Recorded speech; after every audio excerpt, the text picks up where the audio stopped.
Have you ever heard this line? I paint myself because I am the subject I know best. These words came from one of the most legendary women painters of the 20th century, Frida Kahlo. Throughout her life, she painted dozens of self-portraits, but they were never just selfies. They were X-rays of her soul. Her life itself was like a torn, burning canvas. At 6, polio left her with a limp. At 18, a bus accident shattered her body into pieces, chaining her to pain forever. But instead of being crushed, she turned suffering into paint, her body into a battlefield, her brush into a scalpel dissecting wounds and writing her soul. Look at her portraits. Brows like flames, eyes that pierce you without fear or compromise.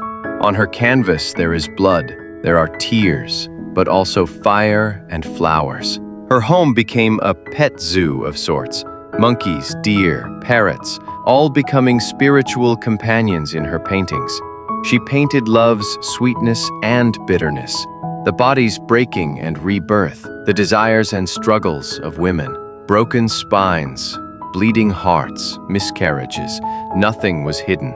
Her stormy love with Diego Rivera was like two volcanoes colliding, full of betrayal and passion, yet impossible to sever. But Frida was never just a victim. She was a rebel.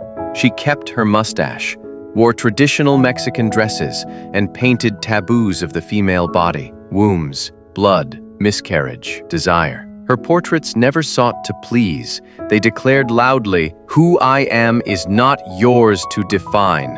Her colors blazed, reds like blood, greens like the earth. Even death and pain became, in her hands, a blooming garden. For her, death was not the end, but the foundation of life. Some say Frida's paintings weren't paintings at all. They were Frida herself. But in truth, she was painting how humans live alongside pain. That's why she is remembered as the woman who painted with her soul. When Frida died and her body was cremated, the furnace door burst open. Flames roared out, and her body seemed to sit upright for an instant. Witnesses gasped. It felt like her final, dramatic appearance. And so, when we look at Frida Kahlo today, we're not just looking at an artist. We're witnessing a soul that transformed suffering into the rawest, truest cry of art. She reminds us, every wound can become the pigment of the soul. Snap and know. Ask Max anything. Try Scan Master.